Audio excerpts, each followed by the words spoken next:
Galerinha, olha só, deram uma respirada. Agora dê uma olhada no que eu vou fazer aqui.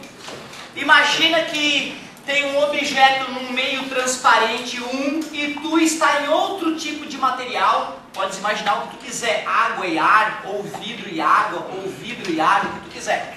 Aliás, né, para a luz ter se aproximado da normal, ter diminuído de velocidade, então deve estar na água mergulhando, e isso aqui deve ser ar, é uma das possibilidades.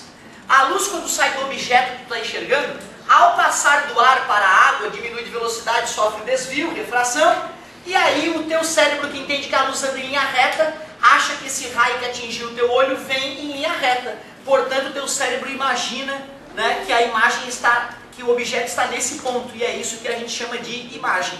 Tudo bem? Nós já sabemos que dá para aplicar a lei da refração daqui para cá, não é isso?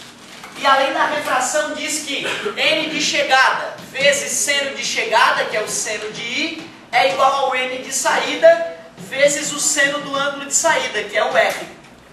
Porém, pessoal, dê uma olhada no seguinte. Se tu pega uma calculadora científica e começa a calcular os valores de seno e cosseno de ângulos pequenos, olha que interessante o que acontece. 10 seno, 10 tangente. Quanto é que deu, moça, o seno ali, as primeiras 3 casas? 173, 0,173, esse é o seno de 10 graus. Quanto é que deu a tangente ali embaixo? 0,176. As duas casas após a vírgula do seno de 10 e da tangente de 10 são? 0,17. Isso, 0,17, ou seja, são iguais. Tu concorda então que seno de 10 e tangente de 10 são praticamente iguais? Principalmente quando a gente vai fazer conta, que a gente usa no máximo duas casas após a vírgula. Tudo bem para vocês? Se eu diminuo ainda mais o ângulo, a proximidade dá ainda maior. Não acredito, professor, então eu vou te provar. Isso aí tu só vai ver em casa, hein? Então tá ali a HP que tu vai usar na engenharia, que beleza, hein? Aí tu vai lá e vamos botar 5 graus, aperta o sin, que é o seno.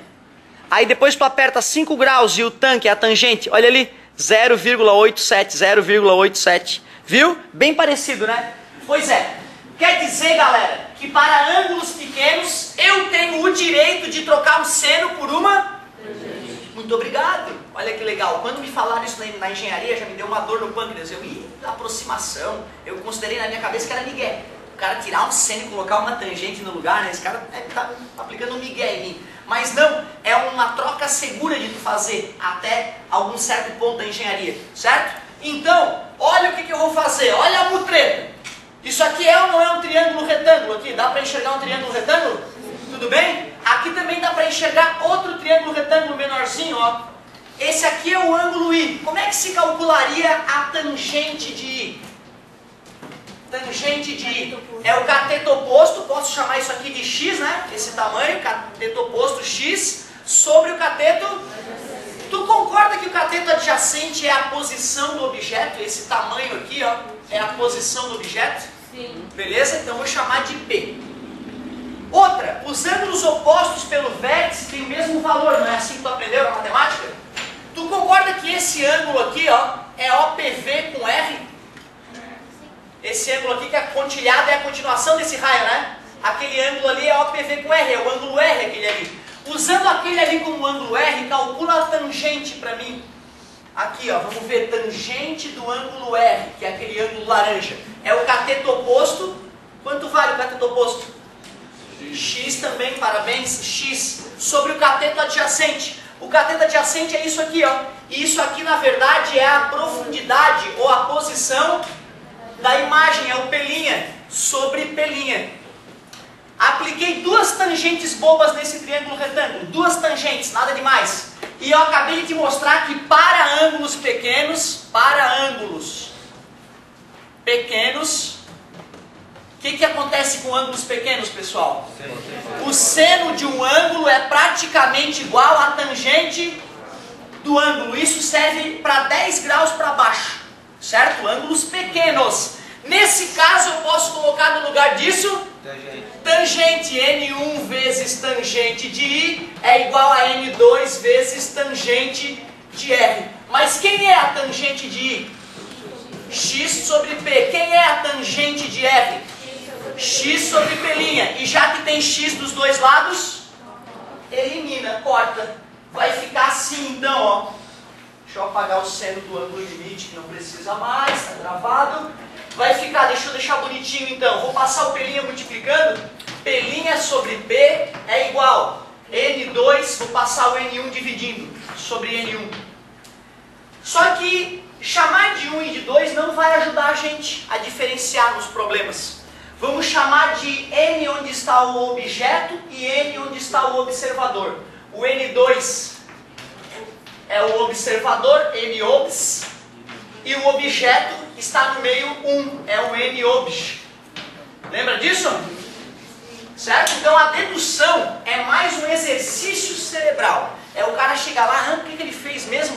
Essa musculação de tu tentar entender o que o cara fez na dedução é um ótimo exercício para quem de repente vai fazer uma universidade normal, um curso qualquer, ou não tem maiores ambições na carreira acadêmica, né? Não, eu quero ser físico, quero ser engenheiro.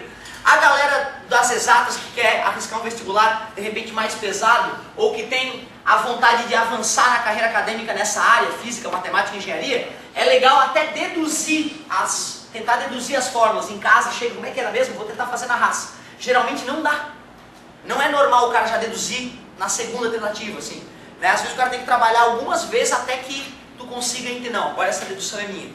Outra, já aconteceu de eu aprender a deduzir uma coisa, passar alguns anos sem deduzir, vou deduzir de novo e travo. Esqueço, cara, e a dedução já era minha. Tem que ir lá dar mais uma estudadinha para relembrar algum detalhe, para saber deduzir na hora, certo? Então, a dedução não é obrigatória, mas pelo menos acompanhar o raciocínio é interessante. Essa fórmula, eu posso confiar nela sempre, então? Ela sempre funciona perfeitamente? Não, né? Quando aqueles ângulos envolvidos forem muito grandes, já é lixo.